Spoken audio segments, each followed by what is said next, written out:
Hi guys, this is Keshav Malpani back once again with a very important current affair, which is the ongoing COP28. Now a lot of you would ask कि sir why is it necessary? ये तो बहुत ही नया है, paper बन गया होगा, but आपको ये समझने की जरूरत है कि पेपर बन गया होगा तो भी this is one event that is planned एक साल पहले ही, राइट? और लास्ट ईयर भी हमने देखा था कि फीफा वर्ल्ड कप से क्वेश्चन आया था, it was also an ongoing event.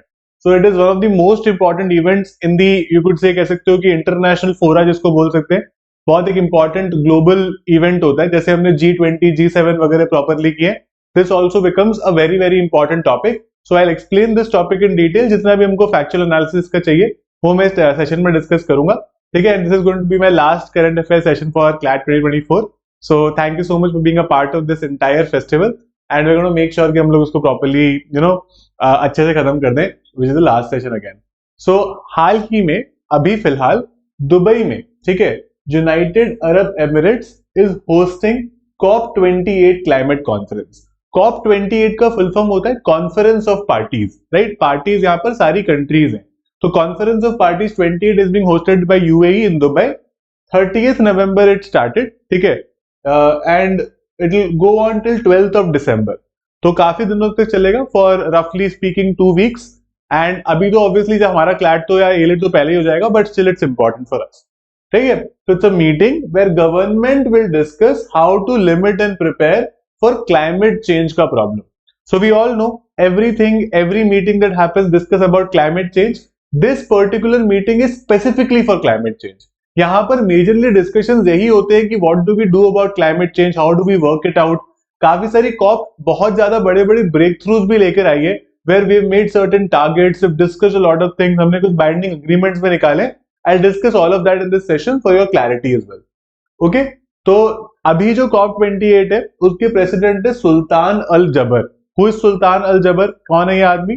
तो this person is the ministry of industry and advance technology of UAE, ठीक है? Is also the head of Abu Dhabi national oil company. तो one of the very influential politicians from UAE is the head of the COP28. वैसे UAE के president की बात करें तो उनका नाम लिखना भी जरूरी है. इनका नाम है मोहम्मद बिन जायद अल नयान. तो he is the UAE president, ठीक है? He is the COP president for this year and this is the UAE president. तो ये यहां पर बहुत इंपॉर्टेंट है.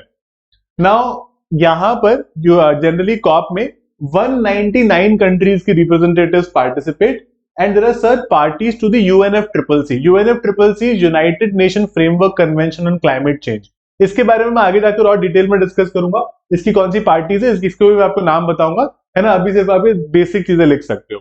Around 70,000 people are expected to participate. वो ऑलरेडी धीरे धीरे करके पार्ट बनते रहते हैं, कुछ आते रहते हैं, कुछ जाते रहते हैं, but not a relevant fact from CLAT perspective.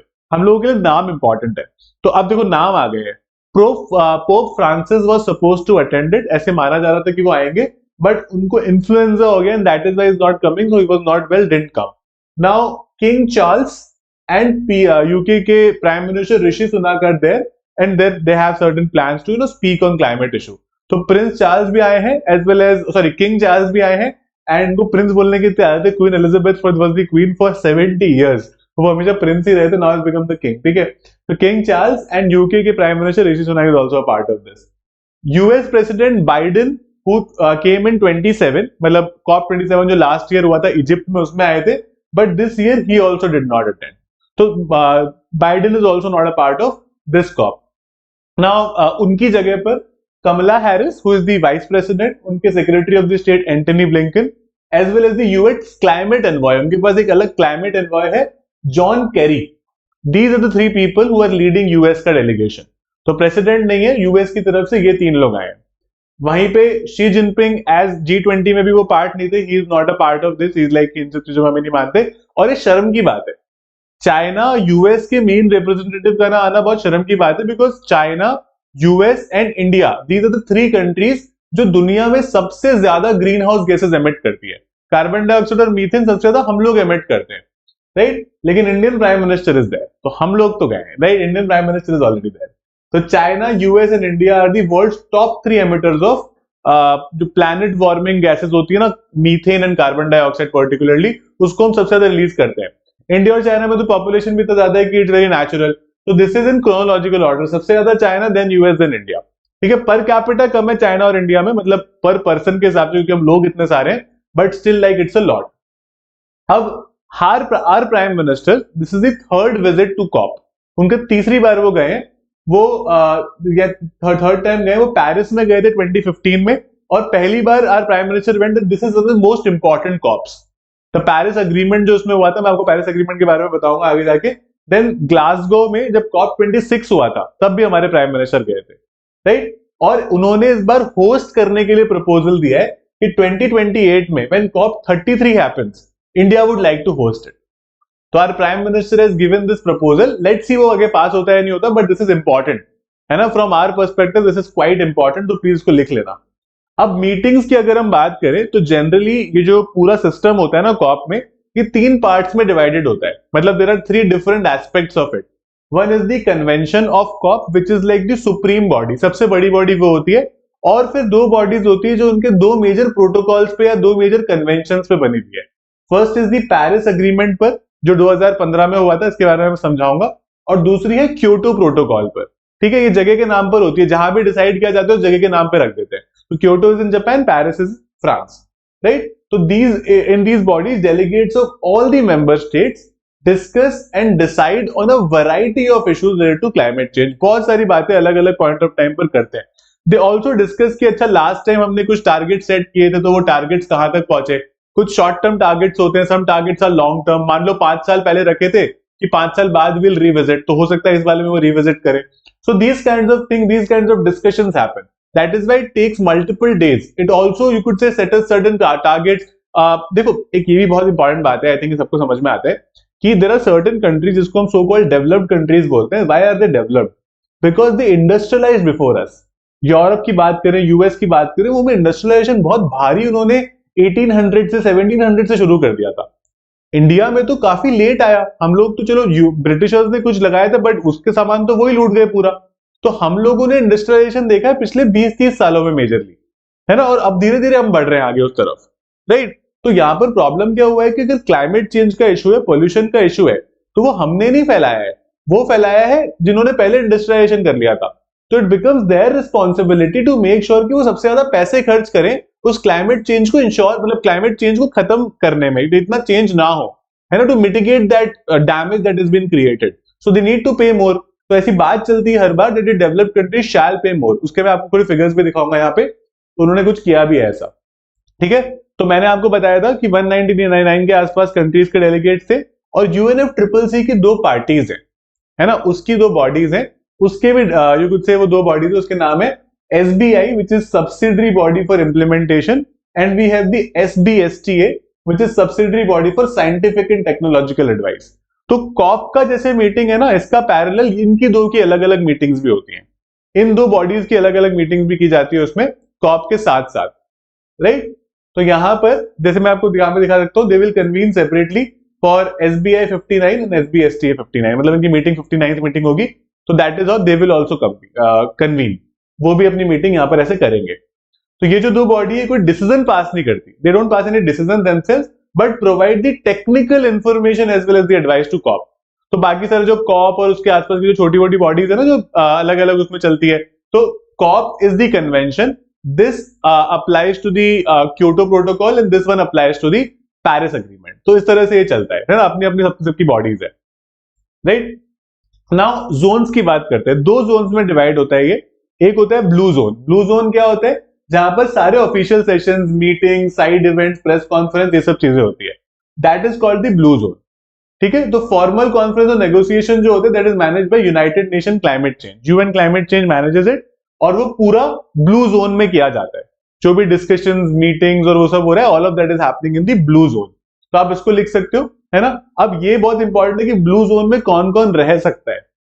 सिर्फ party delegations, head of the state and admitted observers, और या फिर कुछ एक्रेडिटेड प्रेस।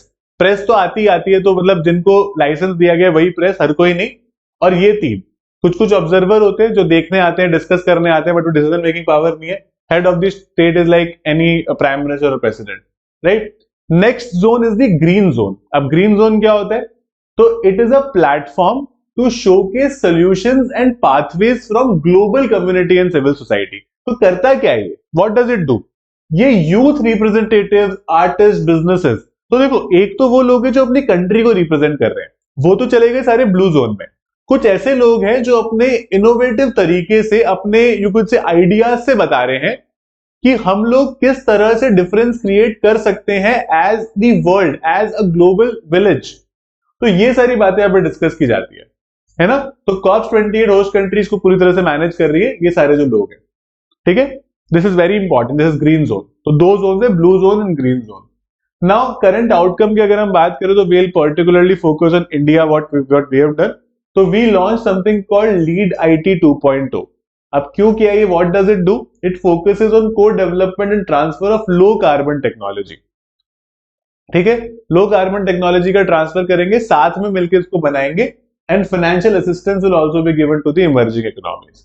सो यार प्राइम मिनिस्टर अनाउंस दिस, है ना। मैं इसके बारे में और भी आप लोगों से डिस्कस करूंगा आगे जाके।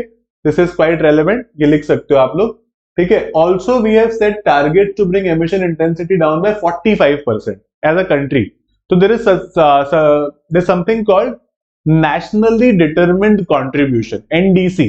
नेशनली डिटरमिन्ड कॉन्ट्रीब्यूशन का मतलब होता है कि आप एज अ कंट्री क्या करोगे क्लाइमेट चेंज को कम करने में, राइट। तो हमने क्या है कि हम 2030 तक 40% का जो से कम लाएंगे, and will increase the share of non fossil fuel to 50%, right. Non fossil fuel क्या होता है, what is non fossil fuel? जो थोड़े रिन्यूएबल यूजेस होते हैं, जैसे मतलब कोई सीएनजी टाइप हो गया, इलेक्ट्रिक व्हीकल्स आजकल आते हैं, तो ये सब चीजें हो गई, ठीक है। तो यूएई के जो प्रेसिडेंट है, नाम हमने ऑलरेडी डिस्कस किया था, he has announced establishment of a fund which is $30 billion का क्लाइमेट फंड, ह्यूज फंड, ठीक है, for global climate solution. $30 billion का क्लाइमेट फंड अनाउंस किया इस बार कि हम ये अलग अलग जगह पर देंगे जिन जिन लोगों को क्लाइमेट चेंज में काम करना है ऑन दोज प्रोजेक्ट्स।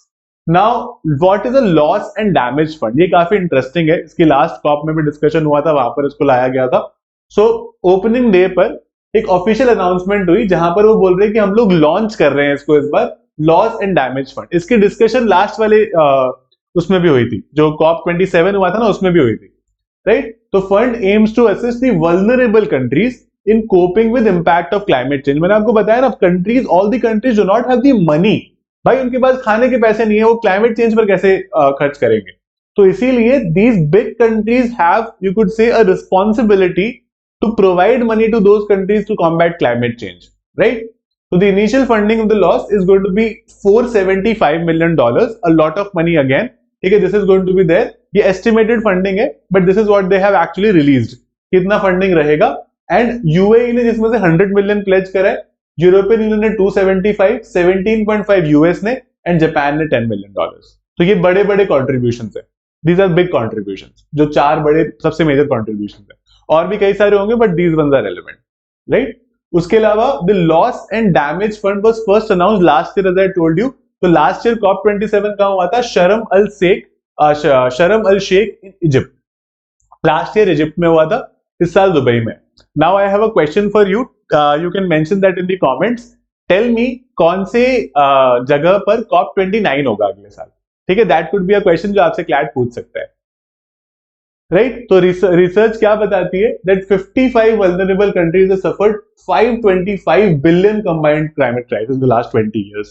पिछले 20 साल में उनको 525 बिलियन डॉलर्स का लॉस हुआ है बिकॉज ऑफ क्लाइमेट चेंज, है ना। And they don't have the money to make sure कि उसको वो कम कर पाएंगे, और बढ़ेगा ही। तो इसलिए बाकी सारी कंट्रीज इनकी हेल्प करेगी, ठीक है। ऐसा माना जा रहा है कि 580 बिलियन पर ईयर हो जाएगा बाय 2030 अगर इस पर काम नहीं किया गया। तो इसलिए इट्स वेरी वेरी इंपॉर्टेंट। तो वर्ल्ड बैंक ओवरसी करेगा ये जो पूरा लॉस एंड डैमेज फंड बनाया है, इसको किस तरह से एडमिनिस्टर करना है। So to be the responsibility of the world bank finally, किसको आगे बढ़ाना कैसे, राइट। तो separately in 2009 developed countries pledge to give $100 billion a year to developing countries by 2020। ये बात की गई थी कि हम लोग $100 बिलियन देंगे हर साल। ये मैं आपको बोल रहा हूँ ना, कई सालों से चल रहा है, it been almost 15 years now, वो बोल रहे हैं कि हम पैसे देंगे, बट वो देते नहीं है। ये भी एक बहुत बड़ा, ये कॉप 27 में या 6 में बहुत ज्यादा बड़ी बात चली थी कि भाई आप बात तो करते हो लेकिन देते नहीं हो, है ना। तो that was also problem, where a lot of countries are facing problem. ये एमिशंस को रिड्यूस करने के लिए था। तो it is hope that COP 28 will help to establish next steps कि भाई करना कैसे है। ये $100 बिलियन का जो आपने प्लेज लिया था, कसम खाई थी, how do you want to disburse that? देखो कैश नहीं दे सकते, लेकिन प्रोजेक्ट्स में इन्वेस्ट कर सकते हैं, है ना. फॉर एग्जाम्पल से India is doing some kind of a project which is related to this kind of renewable energy और से solar energy something, then it should be done, है ना. आइडियली इसको भी करना चाहिए. अगर हम थोड़ा सा बैकग्राउंड समझे कॉप का, विच इज क्वाइट इंटरेस्टिंग, और ये हर साल होती है, ठीक है, एवरी ईयर इट हैपेंस. अगले साल कॉप 29 होगी, ठीक है. तो it's a series of United nation climate change conferences. It's under United Nation Framework Convention on climate change, UNFCCC. 1995 से हर साल हो रही है. 1995 में पहली बार बर्लिन में हुई थी, विच is the capital of Germany, right, यहां पर हुई थी. मैं आपको ऑल दो आगे जाकर बताऊंगा, बट आप मेरे को कमेंट्स में ये भी बताओ कि इंडिया में भी एक बार हुई है इससे पहले, मतलब 2028 में तो हम लोग प्लान कर रहे हैं, वो प्रपोज किया है हमने, बट एक बार पहले भी इंडिया में हुई है, राइट.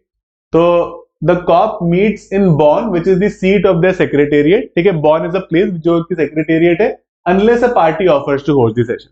अगर कोई कंट्री बोलती है कि हम होस्ट करेंगे, वो ऑफर करती तो उनको दिया जाता है, अदरवाइज दे मीट इन बॉन, ठीक है. फिर वो बॉन में मिलेंगे अगर कोई भी ऑफर नहीं करेगा करने का, ठीक है. तो ये मेन डिसीजन मेकिंग बॉडी है UNFCCC की, conference of parties, where every country is a part of the United Nation plus certain other parties are, you could say, a part of the COP. काफी बड़ा रहता है ये generally, ठीक है. तो सारी कंट्री से रिप्रेजेंटेटिव्स होते हैं. अब इसका एक क्रूशियल पार्ट, जैसे मैंने आपको बताया था, is NDC, nationally determined contributions, ठीक है. NDCs आर वेरी इंपॉर्टेंट कि हर कंट्री का क्या रिस्पॉन्सिबिलिटी है. एक we have a global responsibility, but वो ग्लोबल रिस्पॉन्सिबिलिटी हम तभी तो पूरी कर पाएंगे जब सारी कंट्रीज अपनी रिस्पॉन्सिबिलिटीज पूरी करें. अपनी रिस्पॉन्सिबिलिटी पूरी करने के लिए उनको बताना पड़ेगा कि उनकी रिस्पॉन्सिबिलिटी क्या है, तो फिर वो टारगेट पूरा करना है उनको बेसिकली, राइट. तो यहाँ पर इट इज सबमिटेड, ये क्या होता है, it's an climate change plan to cut emission of particular country, submitted a member country and also a part of the Paris agreement. और ये हर 5 साल में अपडेट किया जाता है. It is updated every 5 years. मैं आपको पेरिस एग्रीमेंट के बारे में बताऊंगा, बहुत इंटरेस्टिंग और बहुत इंपॉर्टेंट है, राइट. चलो अब UNFCCC के बारे में समझते हैं. 1992 में एक रियो अर्थ समिट हुआ था, ठीक है. 154 कंट्रीज ने साइन किया था something called the UNFCCC. It's a multilateral treaty, United Nation Framework Convention on climate change, ठीक है. इसका फुल फॉर्म याद कर सकते हो, इट्स क्वाइट इजी. तो ये क्या करता है, what does it do, green house gas concentration जो है ना, उसको कैसे स्टेबलाइज करना है. UNFCCC की काफी अच्छी रिपोर्ट्स आती है हर 5-6 साल में एक बार, जो कि ये कह सकते हो कि क्लाइमेट चेंज से रिलेटेड ही होती है. एंड इनकी जो रिपोर्ट्स होती है ना, दैट इज सो रिलायबल कि उसको मतलब दुनिया की सारी गवर्नमेंट यूज करती है. It's so detailed, so reliable, properly used, ठीक है. तो उसको हर जगह रिवाइज किया, मतलब यूज किया जाता है to make policies on climate change. A lot of countries, a lot of organisations use it, right. तो यहां पर उसके बाद में ट्रीटी जो थी, तो 1992 में डिस्कशन हुआ, ट्रीटी 1994 में आ गई. 2 साल बाद प्रॉपर UNFCCC को एस्टैब्लिश कर दिया गया, ठीक है. प्लीज लिख लो, ये इंपॉर्टेंट है. फिर तब से UNFCCC के सब पार्ट है. फिलहाल 198 पार्टीज और सिग्नेटरीज है इस पर्टिकुलर कन्वेंशन के. 198 कंट्रीज ही हैं, they are a party to this UNFCCC, right. अब इंपॉर्टेंट कॉप्स डिस्कस कर लेते हैं. कॉप 28 तो चलो है ही जो चल रहा है. इससे पहले कौन से इंपॉर्टेंट कॉप हुए. क्योटो प्रोटोकॉल की मैंने बात की थी, आपको पता होगा, अभी one of the you would say separate conventions there, which is COP3. COP3 में डिस्कस किया गया था 1997 में. एक ऐसी चीज बनाने की कोशिश की गई थी कि लोग फॉलो करें. आज डिस्कस करके सब खा पी के अपने अपने घर चले जाओ तो कोई पॉइंट नहीं है. डिस्कशन इंपॉर्टेंट है और उसके बाद में उसका इंप्लीमेंटेशन भी इंपॉर्टेंट है. तो इसीलिए इफेक्टिवनेस बूस्ट हो इस कन्वेंशन की.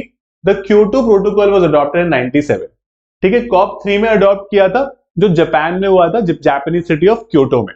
That is why it's called the Kyoto protocol, ठीक है. तो इसने क्या किया था, इसके अच्छा, और इसमें प्रॉब्लम थी कुछ कुछ, इसलिए बाद में पेरिस करना पड़ा. इसमें इसका जो रैटिफिकेशन प्रोसेस था ना, ratification process where all the countries adopt the protocol, that was very complex. As a result 1997 में साइन किया गया प्रोटोकॉल, 2005 में एनफोर्स किया गया. 2005 में, मतलब it took almost 8 years to finally bring it into reality, ठीक है. तो इसने कहा था कि binding emission reduction targets for all the countries. Overall target था 5% emission reduction compare to 1990 levels and 5-year period 2008 से 2012 में, ठीक है. तो ये पहला कमिटमेंट पीरियड था कि भाई आपके 1990 में जितने आप एमिट करते थे, मान लो आप 100 यूनिट्स एमिट करते थे, तो अभी जो 2008 से 2012 में आपका एवरेज रहेगा ना, वो 95 एटलीस्ट हो जाना चाहिए. 5% कम करो, धीरे धीरे करके, टेक स्मॉलर स्टेप्स. लेकिन कंट्रीज ने जनरली ये देखा कि कंट्रीज का तो बढ़ गया. क्योटो प्रोटोकॉल का एक बड़ा इशू ये था कि इसमें कोई बाइंडिंग वैल्यू नहीं है इसकी. अगर नहीं करोगे तो क्या होगा, इसका कोई जवाब नहीं है. तो वो एक बड़ा प्रॉब्लम था, ठीक है. फिर 2012 दोहा अमेंडेड इट और उन्होंने 2013 से 2020 कर दिया। ठीक है, तो दोहा कॉप 18 में जो 2012 में हुआ था कतर में, तो उसने थोड़ा सा इसको आगे और बढ़ा दिया, बट ये ऐसे ही बढ़ता जा रहा है। मतलब इट इज लाइक वो है, कह सकते हो कि नेवर एंडिंग सा प्रोसेस है, it's like going going going. ठीक है, ये मैं आपसे पूछ रहा था, कॉप 8 हुआ था इंडिया में। ठीक है, COP 8 had happened in India in 2002। ठीक है, तो जहां भी कंट्री में, जिस भी कंट्री में होता है, जिस भी सिटी में होता है, तो न्यू दिल्ली में हुआ था, तो वहीं के नाम पर वहां की डिक्लेरेशन हो जाती। तो द डिक्लेरेशन और दी यू वुड से जो चीजें साइन की गई थी, जैसे इस बार G20 में भी तो ऐसे हुआ ना, it's called the Delhi declaration. तो इसने प्रॉपर्ली डिस्कस किया कि क्या पुअरेस्ट नेशंस को चाहिए। जो जब भी इंडिया में होता है तो India very much takes into account एक तो हमारे आसपास के जो पुअर नेशन है और अफ्रीका, उनको बहुत इंपॉर्टेंस हम देते हैं, बिकॉज इंडिया का ही मानना है कि people are only talking about Europe and US. Europe and US do not need your help, है ना, दे नीड टू हेल्प। तो इसीलिए इंडिया बहुत क्लियरली डिस्कस करता है। This is the most important one, COP 21 Paris 2015। Paris agreement sign हुआ था, Kyoto protocol को थोड़ा सा साइडलाइन करके। ठीक है, 2015 में अडॉप्ट किया गया था, एनफोर्स 2016 में किया था, बट अडॉप्ट हुआ था पेरिस में कॉप 21 में। ठीक है, 196 parties at United Nation United climate change conference COP में पेरिस में 2016 में फिर उसको एनफोर्स करा लिया। पहली बार ऐसी कोई ट्रीटी बनी और एग्रीमेंट बना जो बाइंडिंग था। क्योटो प्रोटोकॉल का मेजर प्रॉब्लम ये था कि इट वाज नॉट बाइंडिंग, लेकिन ऐसा क्या था पेरिस एग्रीमेंट में, तो आपको पता है कि जो हमारी दुनिया का टेम्परेचर है ना, वो ऑन एन एवरेज हर साल बढ़ रहा है थोड़ा थोड़ा। तो यहाँ पर जो प्री इंडस्ट्रियल लेवल्स थे, मतलब जब इतना इंडस्ट्रियलाइजेशन नहीं था, उससे पहले का जो टेम्परेचर था ना, तो हमको एवरेज यू कुड से 1.5 डिग्री सेल्सियस से ज्यादा बढ़ने नहीं देना by the end of this century, by 2100। ठीक है, 1.5 डिग्री सेल्सियस और 2 डिग्री सेल्सियस में हम लोग कई बार कंफ्यूज होते हैं। तो उन्होंने बोला कि 1.5 degree Celsius would be ideal, but वो हद से हद 2 डिग्री से ऊपर नहीं जाना चाहिए। If it goes beyond 2 degree it will be beyond repair. ठीक है, अभी भी मैंने आपको ये रिपोर्ट पढ़ाई थी जिसमें बियॉन्ड रिपेयर की मैंने डिस्कशन की थी। ठीक है, तो देखो 2 डिग्री बोला है, लेकिन आइडियली होना चाहिए कि भाई 1.5 degree above pre industrial levels, उसके ऊपर और नहीं जाना चाहिए। 1.5 degree average is like a lot, right, तो वैसा ही रहना चाहिए। So world leaders have stressed that we need to limit global warming to 1.5 degree by the end of this century. Although it's extremely difficult, ऐसा माना जाता है कि forget about the century, 2030 इस decade से पहले ही शायद हो जाएगा ये, and I will reach this before that. तो इसलिए to limit global warming to 1.5 degree, green house gas emission ऐसा माना जाता है कि must peak before 2025. तो जितना भी आप एमिट कर रहे हो ना, वो 2025 से पहले पीक हो जाना चाहिए। फिर कोई भी चीज पीक होती है तो फिर वो नीचे ही आती है, पीक तो हाईएस्ट पॉइंट हो जाता है। फिर वो बोल रहे हैं कि 43% एटलीस्ट डिक्लाइन होना चाहिए बाय 2030, अगर आपको 1.5 डिग्री इंश्योर करना है तो, या फिर उससे कम। तो ये काफी काफी मुश्किल काम है, बहुत डिफिकल्ट है ये, है ना। तो 2020 से countries have been submitting the national climate action plan, which is the you could say खुद के जो नेशनली डिटरमिन्ड कॉन्ट्रीब्यूशन है वो सारी कंट्रीज अपने अपने देती रहती है। ठीक है, कि किस तरह से वो लोग पार्टिसिपेट कर रहे हैं उसमें। अब 26 में ग्लासगो हुआ था, इसमें एक इंपॉर्टेंट चीज ये थी कि उस समय कुछ ऐसे नेट जीरो कार्बन वाले टारगेट्स बनाए थे कंट्रीज ने, कि भाई नेट जीरो कार्बन का मतलब होता है कि जितना हम कार्बन प्रोड्यूस करेंगे उतना मिटिगेशन के लिए एक्शंस भी ले लेंगे, तो अल्टीमेटली जीरो हो जाएगा। तो कुछ कंट्री ने कहा कि हम 2050 तक कर लेंगे, कुछ ने कहा कि हम 40 तक कर लेंगे, कुछ ने 60 बोला, इंडिया ने 2070 बोला। ठीक है, इंडिया सेड कि it will take us almost 50 years to reach to that level, because right now तो we are not in that mode, right. तो उसके जो कॉन्फ्रेंस के जो प्रेसिडेंट थे, that was an Indian origin, although वो UK में हुआ था, Scotland is a part of the UK. तो यूके के कैबिनेट मिनिस्टर थे आलोक शर्मा। ठीक है, Alok Sharma was the person here. ठीक है, तो parties manage to finalise Paris agreement rule book and adopt other substantive outcome not relevant for this. Okay, तो यहां पर एक कॉन्सेप्ट आया था कॉल्ड लाइफ। ये तो हम कुछ शॉर्ट फॉर्म बनाते हैं फिर उसका कुछ बड़ा करते हैं। तो our prime minister did this which is lifestyle for environment. तो इंडिया ने अनाउंस किया कि हमारा जो नेट जीरो टारगेट है वो 2070 रहेगा। तो this initiative was announced by us, तो दिस इज वेरी इंपॉर्टेंट। ठीक है, तो हमने एक प्लान बनाया था कि कैसे हम 1.5 डिग्री रीच कर पाएंगे। तो Paris and COP 28 is quite related, तो बहुत रेलेवेंट भी है। ठीक है, लास्ट वाले का बताया था, जो पिछला वाला कॉप 27 है, this happened in Sharm el Sheikh in Egypt last year. ठीक है, इसमें अवेयर करके वो बना था जो इजिप्ट ने लॉन्च किया था, which is action on water adaptation और रेजिलियंस। ठीक है, तो इजिप्ट की प्रेसिडेंसी में उन्होंने ये रिलीज किया था। So it was in partnership with the World Meteorological Organization. This particular this thing. ठीक है, वो तो उनके साथ मिलकर उन्होंने किया था. So that's it from my end. I hope it was useful. I think मेरे को लग रहा था कि बहुत यूजफुल टॉपिक है, so मुझे लगा कि एक बार रिकॉर्ड कर लेते हैं इसको आप लोगों के लिए, है ना. उसके अलावा इंडिया ने LT LEDs करके कुछ किया था उसमें, which is long term low emission development strategy, right? Long term low emission development strategy. So guys, like it's a request to all of you to prepare really properly from now on, है ना. Now on तो क्या मतलब, अभी तो 2 ही दिन है, तो खुद को बहुत ज्यादा मेंटली भी प्रिपेयर करो अच्छे से कि अब मुझे एग्जाम देना है. इसी दिन के लिए हम लोग इतनी मेहनत कर रहे थे, है ना. तो finally that day has come, तो उसको इसलिए खराब नहीं करना था हम तो बहुत एंशियस हो गए, हम तो बहुत नर्वस हो गए, बहुत परेशान हो गए, नहीं, इसीलिए वो दिन खराब नहीं होना चाहिए, है ना. Make your best effort, mentally खुद को प्रिपेयर करो, खुद को अंदर से स्ट्रांग करो कि this is my day, I take this as challenge, और मैं करके दिखाऊंगा या करके दिखाऊंगी, ठीक है. और बिल्कुल own it on that day, अच्छे से पूरा कोशिश करना है आपको, ठीक है. For those students who are looking to prepare, आगे भी जिनको लगता है कि यार इस बार प्रिपरेशन शायद इतना अच्छा नहीं था, आगे कोशिश करेंगे कि मतलब फिर से एक बार ट्राई कर लेते हैं, है ना. देयर आर सम पीपल, हो सकता है कुछ लोग एलिजिबल भी नहीं हो, तो उनके लिए we have gotten 2 courses, one for MHCET, तो वील कवर इट कंप्लीटली, है ना. MHCET हैपेंस मई स्टार्टिंग में, तो आप लोग आ सकते हो. इसमें हम ये भी ध्यान रखेंगे कि बीच में आप लोगों के बोर्ड एग्जाम आएंगे, तो हम लोग थोड़ा सा इंटेंसिटी को बढ़ा के कम करके फिर एकदम से वापस बढ़ाएंगे आफ्टर बोर्ड्स, तो ऐसे ऊपर नीचे ऊपर करेंगे सो दैट आपके बोर्ड्स भी ना सफर करें, तो उसका प्रॉपर इस तरह से प्लान बनेगा. वी ऑल्सो हैव दिस आरंभ एंड आरंभ प्लस बैच, तो आप ये 12minutes2class.com पर या हमारी ऐप डाउनलोड कर सकते हो आप प्ले स्टोर या ऐप स्टोर से, और वहां पर जाकर इसको एक्सप्लोर कर सकते हो. तो these are certain thing that are extremely affordable, extremely helpful, ठीक है. और इसमें अगर आप बहुत अच्छा रैंक लेकर आओ क्लैट में under 300, I will refund all of that affordable fees also, ठीक है. I want to make sure कि यहाँ पर जो एक एवरेज बच्चा है पढ़ाई में और एक मतलब कह सकते हो मिडिल क्लास बच्चा है, वो अंजलि जाना शुरू कर दे और इस प्रोफेशन को एलीट से खत्म करके let's make it accessible for everybody, right? So that is it from my end. Thank you so much for being a part of the CLAT festival. It was an honor to teach all of you guys every single night at 9:15 p.m. Thank you so much guys for being a part of this, for being such a huge support for the entire festival and the entire platform of 12 minutes to CLAT. Thanks a lot.